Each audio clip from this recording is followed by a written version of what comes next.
Hi, everyone. Welcome to another amazing topic of conversation.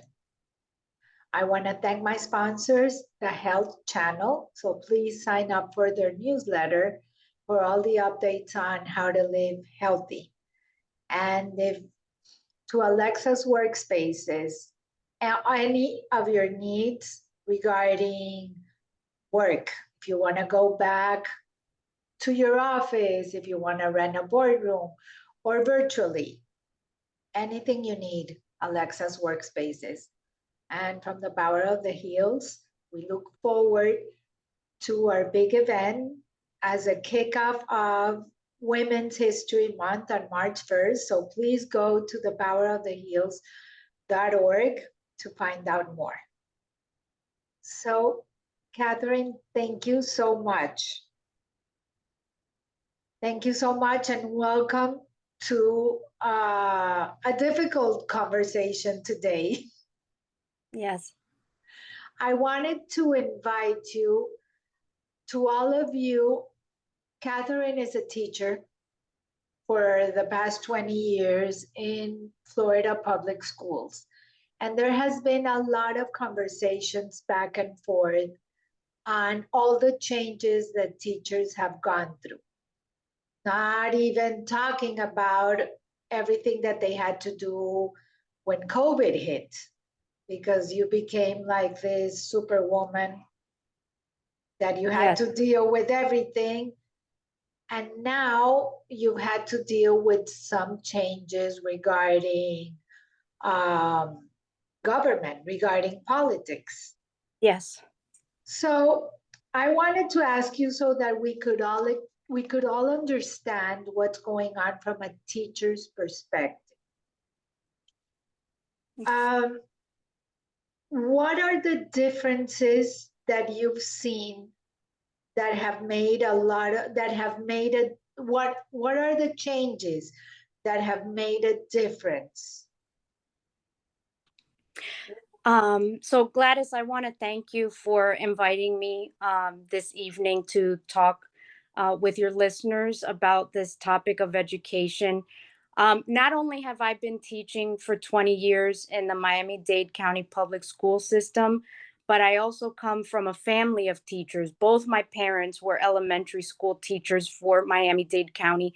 I have an aunt up in Staten Island, New York, that was an elementary teacher. She is retired now. My uncle worked at Miami-Dade Community College. So I come from a family of teachers, and it's not easy. Even when I was growing up, my mom mainly would tell me, don't go into teaching because it doesn't pay. But the truth of the matter is that most of us that are in the teaching field, we're in it because we care. We want what's best for our students. And so what I've noticed in the 20 years that I've been in the system is this change from education being an environment that is for learning, that is for showing our students the differences between right and wrong, teaching them morals, teaching them, how to be good citizens.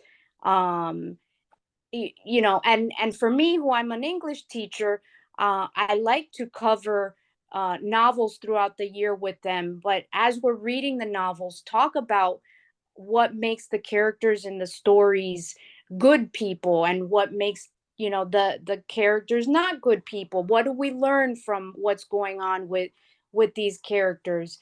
And I covered both nonfiction and fiction. And one of the first changes I saw early on in my career was when we moved away from this idea of education and treating our students as students to then calling them our customers. I found that very strange because when did that start? That started early on. So I started teaching in 2003, and I would say just a few years into my career, maybe 2005, 2006, is when they started with this new terminology. And I said, hold on, this isn't a business. Education does not function like a business. That was first of all. Then in the last few years, there's been a lot of issues where we have people saying that we're indoctrinating our students. I don't indoctrinate my students. Um, my What job. does it mean, indoctrinate? Like, So like really, how do you explain the term indoctrinate? correct. Because teaching So is sharing and education and knowledge. So right. I really don't understand the term. Yeah. So this is a buzzword that a certain political party is using to basically scare the public, because indoctrination has this negative connotation to it. It's very much similar to when they say, oh, they're communists or they're socialists. So indoctrination to me means that I'm forcing an idea or a concept on my students and telling them this is what you have to believe or this is how you have to think. And that's not how I teach. That's not how any of my colleagues teach. Many of my colleagues, as a result of all this political turmoil, have decided to back up completely and put up a wall between them and their students. And basically, they've decided, I'm just going to teach standards and that's it. I'm not going to have a relationship with my students. I'm not going to have conversations, that and that hurts the students as well, because a lot of times we end up being our students' counselors. We end up being our students' confidants, because that's just the nature of the job. Our students are with us, well, on the high school level, they're with us from basically 7 in the morning to 2 o'clock in the afternoon. But You wait know, a second, besides their parents, the only yeah, person that they trust, and that is a known fact, that the second person that they trust besides their parents to ask for something is their teacher. And when hmm, they don't want to ask their parents something, right, they go to their teachers. The yeah, teachers sometimes know it more than their parents. right, yeah, So that is and detrimental to the kids. of course it is. I haven't had this personally. I mean, I've had students that I've known have come out during my years as a high school teacher. I've never had one come out to me first. But I know that there's colleagues of mine that have had those experiences where they have had such a rapport with their students that the student will come and tell them, Miss or Mister, I'm gay or I'm bi or I'm, whatever, because they have that confidence with their teachers. And this is more so on the high school level. The don't say gay law, I can understand on the elementary and middle school levels. There has to be some boundaries, because kids are very influential, in the elementary and even the middle school ages. But by high school, there needs to be that that way for the students to feel like they can come and talk to somebody, because a lot of times they can't with their own parents. They're scared. We've had those episodes at the different schools I've worked at where the students, they've said, I know if I tell my parents I'm this or that, I'm going to get kicked out. I'm good, they're not going to want me in the home. They don't accept that. And so So, it's an easy situation. so what happens if you talk to a kid? Like, can you explain to me before you answer my question? What is the don't say gay bill? Because there's been a little confusion that it's actually not what it is. Right. So that the actual don't say gay, I mean that, yes, you can still say gay, lesbian, bisexual, whatever. That's the whole name of the bill itself is a misnomer, because in all actuality, what the bill actually talks about is what can and cannot be taught at what levels of education. So, for example, on the elementary school level, nothing about sexuality or sexual preference can be taught. That's not allowed So anymore. what about kids in middle school are developing sexually? Right. It's biology and science. Right. So there is the a class that they give in middle school for the human growth and development. They do have to get a permission form signed for that particular class to be taken. So the parents still, even on the middle school level, have a right to say, I do or I do not want my child to know about these things. And then, on the high school level, it's a little more, it's not as stringent. However, the thing is that it's a slippery slope, because the way the bill is worded is basically what is age appropriate, what can be taught based on the age. So let me ask you something. Mm-hmm. I'm going to give you an example. If you have a kid in middle school, Yes. and they ask you, why does X, Y, and Z have two moms, which now is totally acceptable, recognized by the law. Same-sex marriage is actually recognized in many, many countries. What are you allowed to say something? Are you allowed to explain the kids? That's a good question. I don't honestly, on the high school level, I would totally be fine with having that conversation with my students. On the middle and elementary school levels, I don't know. But on I the don't high know school what. level, the kids are already growing up and they know about it. Right, right. So that's the situation that unfortunately not parent, but teachers are now in this kind of like limbo. What are we allowed to explain or not explain? Because this bill kind of put, handcuffs on teachers to be able to, if little Johnny has the question, like you just said, about so and so's parents, why do they have two moms or two dads? We don't know if we can get in trouble for having those kind of open conversations in our classrooms. What kind The of trouble can you get in?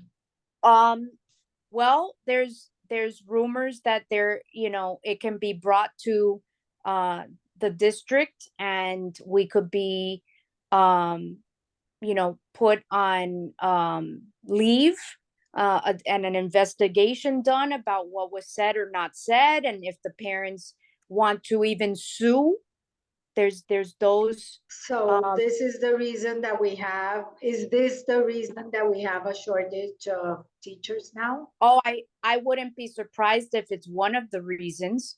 I think there's a lot of teachers that have left the field because they're like, I don't want to be in that kind of situation.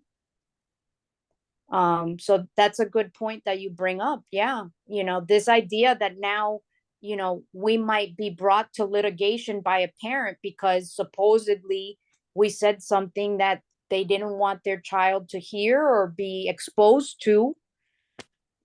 So it's not a it's a scary time in education right now. It really is. What else has changed? For Um example, the banning of the books. yes. You are a teacher for 20 years. We've never heard in this country ban books, and that I know of. Like all the books that you hear were banned in Cuba, Venezuela, Iran, Afghanistan, in Germany during World Yes. War II, that books were being burned. But in Yes. the United States, never. Right. Well, we can't say never. There have been episodes here and there. a lot during the civil rights movement, for example. There were To Kill a Mockingbird, believe it or not, has been banned during different times in American history. Uncle Tom's Cabin. A lot of times books dealing with race have been banned. Mouse, it's a popular comic book that teaches about the Holocaust, was banned a few years ago, and it ended up selling, like, I think they almost sold out of the book on Amazon because people, Because it was banned. yes, yes. So that's, it's scary to think that we're going back to these kind of times, like you mentioned, 1930s Germany, when the government was going out and taking books. So now one of the issues is, they want schools to have librarians to go through the collection of books in their libraries and remove any books. Apparently there's a specific list that they can go to, and if that book is on the list, they have to remove it from the school's library. And we're talking about, things, Harry Potter. A lot of parents have said, oh, I don't want my kids reading Harry Potter because of witchcraft. you know I, I mean, where do you draw the line? It's fiction. It's fiction, correct. And it's witchcraft. But explain to them, sit down and have a conversation with your kids. Like, Right. let's read this. This is witchcraft. This is a fiction. And this is the most famous books. Right. And kids are reading Yes. thanks to Harry Potter. Yeah. So today, even my union steward at my school, we have one of the high schoolers as her community service project. She has a bookshelf in uh both the second and third floor of the school. It's called the Lending Library, and she's had people donate books to the Lending Library, and so the books are there on the shelf, and there's a little notebook where they can write down the book they're borrowing, and then when they bring it back, they put when they brought it back. But she made the comment to me today. She goes, oh, somebody's gonna have to go through those books and see if there's any books on these shelves that are not allowed. And I couldn't, I just shook my head. I said, I can't believe it. I can't. I mean, really, are we getting to that level? She mentioned that she knows colleagues in other schools of hers, colleagues of hers that she's spoken to, and they've removed their classroom libraries because they don't want to deal with the issues. They don't want to deal with maybe administration coming into their classroom and saying, oh, you're in trouble now because you have this book and you're not allowed to have this book on your shelf. I mean, it's Oh my God.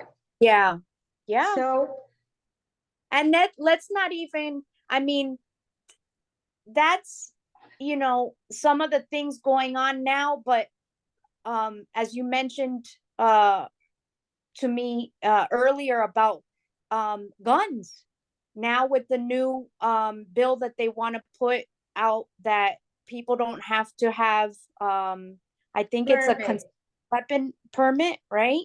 permitless. I can't, I That was just, my next question, that how stressed has active shooters in schools been I mean, for to, teachers? to be honest, the height of it was back when Marjorie Stoneman Douglas shooting happened here in our own backyards and here in Broward County, Florida. I think that was the most stressful point. I remember the very next day, they didn't even, administration didn't even have to tell me anything. We used to be able to have our doors open all day. And that very next day, when I came to school, I opened the door, I let the students in, and I closed the door all the way, and it was locked from the outside. So you had to From knock the on, inside. yeah. So you couldn't open from the outside. You had to So knock. what would that mean if now, if you're 18 and you're allowed to carry a gun? In high Without. school, you have kids that are 18. Yes, So what? They're going to be able to carry a gun to that's school?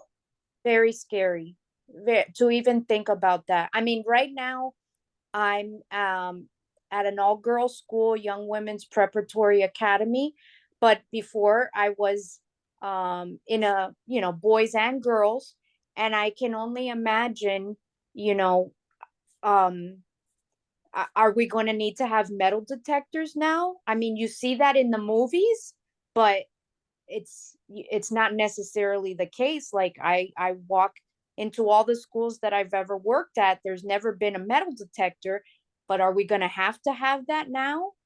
Can we not have the kind of environment where our children, that are coming into our classrooms feel safe? I mean, at all the schools I've worked at, I have felt safe. I don't feel like I'm in danger. But with this kind of idea that anybody could bring in a gun, because it's, you don't have to have a permit, you don't have to tell me that you have a gun on you. I mean, when they were telling teachers that they were suggesting that we take training to have a gun, not in a million years would I want to have a gun in my classroom, in my desk, or anywhere. Correct. It was a whole issue that they Yeah. were going to arm teachers. Yes, I can't even, I don't have a gun in my home. I don't want to have a gun. I just don't want to have that kind of responsibility of shooting somebody. That's that's a lot of stress, in my opinion. You have armed, your school officers that are allowed to carry. You have police officers and all that. That's their job. But my So, job is to educate, not to be carrying a but gun. correct.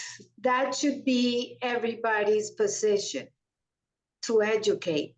But do Mhm. you feel that your hands are tied and that with all the limitations that have been put on, has education changed or will it change for the next few years? So I'm going to tell you something, Gladys. In my classroom, I continue to do what I do for the to serve my students in the best way that I can. Um, do I understand that there's bills and laws out there that tell me I should and should not, teach certain things? I understand it. But in the 20 years that I have been a teacher, I have never had a governor come into my classroom to see what I do. I have never had a secretary of education come into my classroom to see what I do.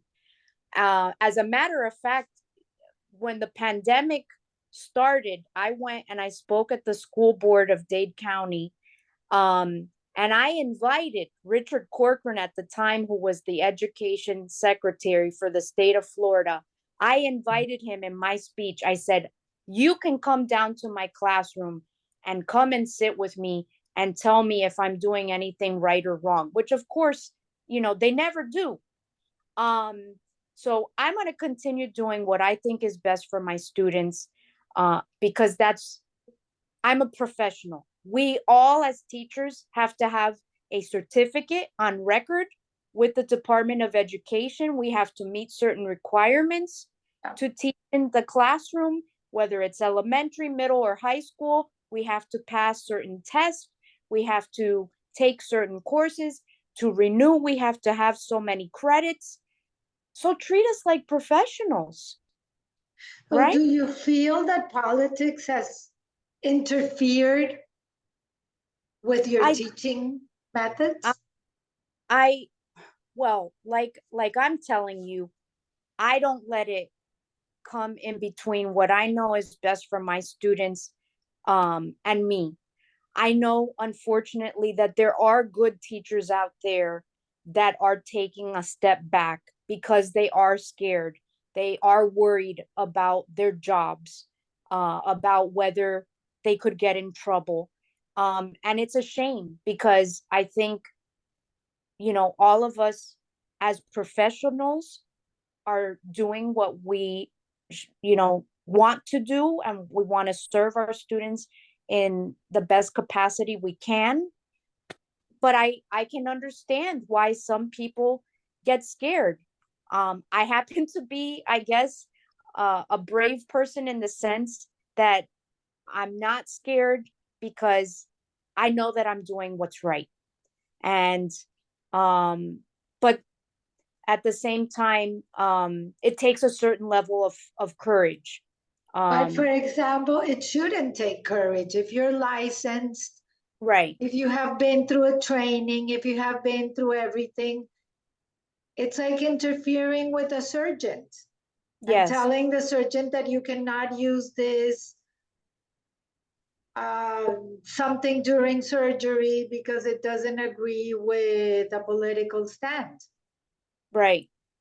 Right. And that's something that we're coming across. And now the medical community is understanding where we're coming from too. Everyone goes through school, 12 Yep. years of education, and they think that because they went through school, they're experts. They can speak to education. But that's not the case. um, the teachers in the classroom, we have gone to school for that. We have gotten our certification for that. And there is a certain level of expertise that comes with it. Just like in the medical field, I know a lot of doctors during the pandemic got very frustrated because people would read articles on the internet, and now all of a sudden, oh, I'm an expert. I don't want to get the vaccine because I read this article and that article and whatever. Okay, but the medical doctors went to school for how many years, and you're going to tell them what they know or what they don't know, and you spent 5 minutes reading an article and now you're an expert. It's I have to laugh because if not, I cry because it's just ridiculous. It's ridiculous. So I have a question, and I know Yeah. it's going to touch some political Okay. sides, but you're an English teacher, and I really need to understand because I haven't been able to understand. And I Yes. imagine if I don't, there's a lot of people out there that don't Sure. either. What does woke mean? Okay. I So only hear that this word has been used over and over, and I haven't been able to figure it out. so I guess it depends who you're speaking to. In my opinion, woke is basically someone who is um, willing to look at things from a variety of perspectives. Um, in recent times, it's being used a lot with the African American community in the sense that things like Black Lives Matter, and uh, um, But I you know, haven't been able to find a relationship. Like, right.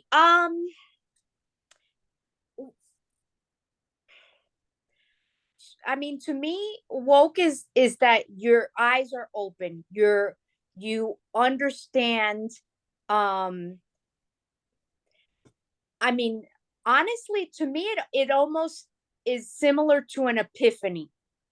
Woke to me, and it is, if I had to put it into a synonym, it would be an epiphany. Like you are now, you heard something, and now you're like, I get it.